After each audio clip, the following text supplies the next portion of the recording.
I think the most important thing I can say at this point is, hot damn, Mary, you've done it again.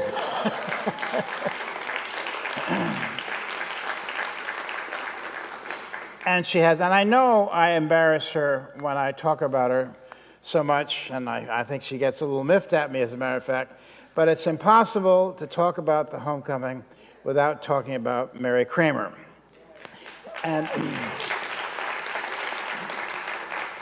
And yes, I had the original idea, but that's the easy part. Making it real, making it happen was the hard part. That's where Mary and Colleen and all their industrious colleagues, they made it happen, they made it real. Without them and without their work, as I've told my friends, I would have been walking up and down Woodward Avenue with a sandwich board that said Detroit Homecoming saying, "Come on home." And that would have been about it. But they deserve all the credit that they have received. Homecomings have been around for a very long time. We all know that. Every college and every university regularly hosts a homecoming for the simple reason of generating some resources. But no city, to the best of our knowledge, had ever done it before. So I've always felt that the success of homecoming in Detroit said a great deal about the character of Detroit. When we first presented this idea to the elements of the infrastructure of Detroit, we were astonished at how quickly and how eagerly they embraced this crazy idea. The governor said yes. The mayor said yes. Foundations said yes, and they backed it. They backed the idea with their financial support. In that first year, we went to a group of leading citizens and said, "Would you serve as hosts?" Every one of them said yes. Corporate community jumped on board enthusiastically. There was some talk that even Ty Cobb wanted to come back and be a part of the leadership group. But you know who else jumped on board with a level of enthusiasm and gusto that was unexpected? And that's, bless their souls, the expats, because they came on board with a level of support and enthusiasm that was astonishing. Keith Crane, and I'm so glad that Rip Rapson mentioned Keith Crane the other night, because his role here is unfortunately sometimes overlooked. But Keith and I started this conversation one day at lunch at the DAC, and we went on for several hours. Then after that conversation, we went back to his office and continued the conversation for another couple of hours. Then at one point, he just turned his back on me, he swiveled his chair around and stared out the window for a few minutes. Then he turned back to me and he said, "Let's do it." And if Keith had not said, "Let's do it," none of us would be here. I guarantee you that. And I'll be out there on Woodward Avenue with my sandwich board. In one of his editorials for Crane's Detroit Business, Keith referred to this as a simple idea. And he's right. It's a very simple idea. But it was a simple idea made great by Mary and Colleen and all their colleagues. It was a simple idea made great by a dazzling array of supporters and sponsors from the very beginning. It was a simple idea made great by the local coverage that the media gave us early on, and that was so helpful and so important in the early years. It was made great by the scores of speakers that Mary has recruited over the past 10 years. And it was made great by the 952 expats who attended and supported their beloved hometown. You know, the other night, I did an interview with a chap from Channel 7, and he had done his homework, and he knew a lot about the homecoming. And he had seen that billion-dollar figure that appeared in the current issue of Crane's Detroit Business. And one of the questions he asked me was, "Did you think at the outset that you would have so much success with this?" And I had everything I could do to contain my laughter, because I suddenly saw this picture of Mary and I sitting in her office, and I'm saying, "Now, Mary, if we do this really well, we can generate over $1 billion for Detroit." We all have our favorite moments along the way, and one of my favorite moments was the year that Steve Ballmer was our featured speaker. And at the end of the evening, I was sitting with Al Kaline. And Al Kaline, by the way, loved the homecoming. He was here every year and was very proud to be a part of it. But at the end of this particular evening, he came over to me and he said, "Jim, do you think you could possibly arrange for me to have my picture taken with Steve Ballmer? And I said, yes, Sal, but it's supposed to work the other way around. But I took him over there, and they had their picture taken.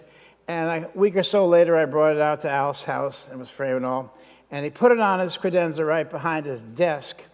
And he had it there until the day he died. Another favorite moment, this may not be my favorite moment, but the first year, Berry Gordy was a featured speaker, and he made a great talk about Detroit is strong. And at the end of the evening, Denise, my girlfriend, and I were having a conversation with him. At the end of the conversation, he gave Denise a peck on the cheek.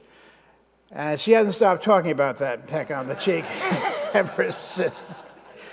But I think my favorite moment of all was walking into the train station 5 years ago and seeing that extraordinary hall ablaze with all these Detroit homecoming banners, lights, and having the dinner set for 200 people. I'm sorry, 400 people. I think anybody who was there that night will never forget that scene or that event because it was so dramatic. And on the subject of the railroad station, if Detroit can remake and make something glorious out of that tired old railroad station, I think Detroit can accomplish anything. And I mean that. We heard yesterday that Detroit is a great city for chefs. And that's true, and we've all benefited from that. We also heard that Detroit is a great city for entrepreneurs. We know that Detroit's a great city for young people. All you have to do is go to any of the bars or the nightclubs or restaurants at night, and you'll see scores of young people having a wonderful time for themselves. And I've done that. I have checked out those locations. And God knows we have a great city for expats. Now, if we could just figure out how to make Detroit a great city for teachers, and not just a great city, if we could make Detroit the best city in America for teachers, we could solve an education problem, and we could set a shining, stunning example for the rest of the country. And I really believe that Detroit could do it. I came here 10 years ago because I was fascinated by what was going on in Detroit. I lived here years ago for a short time, and I had seen Detroit at its zenith and the last days of its greatest glory. Then I went back to New York, and I followed the ebb and flow of Detroit's fortunes. I watched the decline from afar and was saddened by it, as we all were. But then I began to hear about the work that was being done to rejuvenate the city, to revitalize it. And I knew many of the people, or several of the people, who were involved with that work. And I said, that's the most interesting, important work being done in America. I want to be a part of that. So I came back. And I thought to myself, if they can fix Detroit, they can fix anything in this country. And I really meant that. So I came back, and here we are. But I still consider Detroit to be the most interesting city in America. And I'm from New York City, and I really mean that. In conclusion, or as we used to say, in the interest of getting you back to your offices on time, but nobody goes back to their offices anymore, but I do have one parting thought.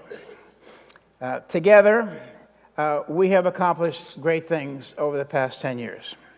The facts speak for themselves. But I must tell you that along the way, I've had one hell of a lot of fun at these homecomings. I've learned a lot. I've made a bunch of wonderful new friends. I'm thrilled to see so many familiar faces come back year after year. And I found joy in watching the connections that you've made amongst yourself. All dreams don't come true, but some do. So from the bottom of my heart and in the full sense of all the words, thank you very much.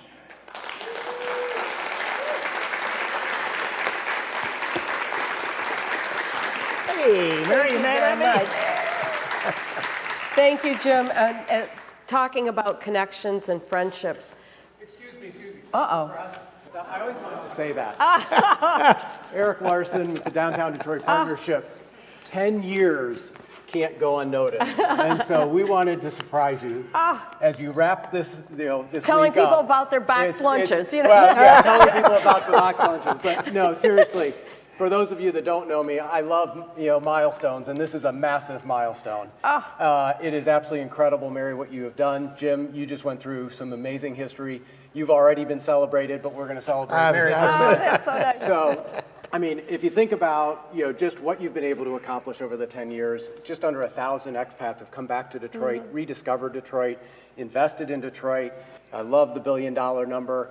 We just heard, the president say he's doubling down in Detroit. So it's just been a fantastic, 10 years. It's been a fantastic partnership. Thank you. And I can't thank you enough. 52 speakers. All these people think you're their private concierge. Colleen, I have to say, I know, no, Colleen. it's both of us. I She tried should to be get out her here out here, too. but, She should be out here too. But seriously, it's absolutely incredible. And to be able to do this with you year in and year out has been my absolute honor and pleasure. And I've been the luckiest guy in town. So thank you for that. Thank you very much. We have some flowers. Here, here, Mary. Thank you. We have some flowers for you. Thank you. And again, as a traditionalist, 10-year anniversary is tin. Contemporary anniversary's diamonds. I didn't do diamonds. But you have your own flask that's great. to get you I love it. This is and, so cool. and a bottle of bourbon. That's to get made you in through. Detroit. No, unfortunately, Oh, I was sorry. going to do two. I was going to do two, James, but I thought Yellowstone was better, giving all the wrangling you do. So Thank you very much, Eric. love you. Congratulations. Thank you very much. Great, Mary. Thank you very much. That is so, what a surprise. I love the flowers, but I think I like the flask better, if you know me well. Thank I you think they're both wrong. very much. This is That's really capstone good. of my career, pride and joy of my life. But I do have a few announcements. Thank you for staying. Thank you for being here. And we're so proud, the entire team, Colleen Robar, Hannah Robar. You all know how amazing they are. And all of our vendors, they're all listed in your programs. If you do business in Detroit, think about using those vendors because they are remarkable. From the valet service all the way up. But I do have the housekeeping. So we will have the silent auction winners announced. And if you did purchase a work of art, go to the registration desk and they'll help you compensate the artist and arrange for shipping unless you're taking it today. We do have box lunches, the tours, and it's not too late to hop on a tour. The arts and culture going to Heidelberg, MoCAD, and the DIA. The Greenway tour was that cool this morning. That was 29 miles in the city of Detroit. The sports tour, the Pistons practice facility is phenomenal, and you'll have the back scene tour of the Ford Field. And then the foodies tour. We're going to an urban farm. We're going to a distillery. I might get my first refill. And the buses will leave at 1 o'clock. 10 years, thank you so much for being part of it.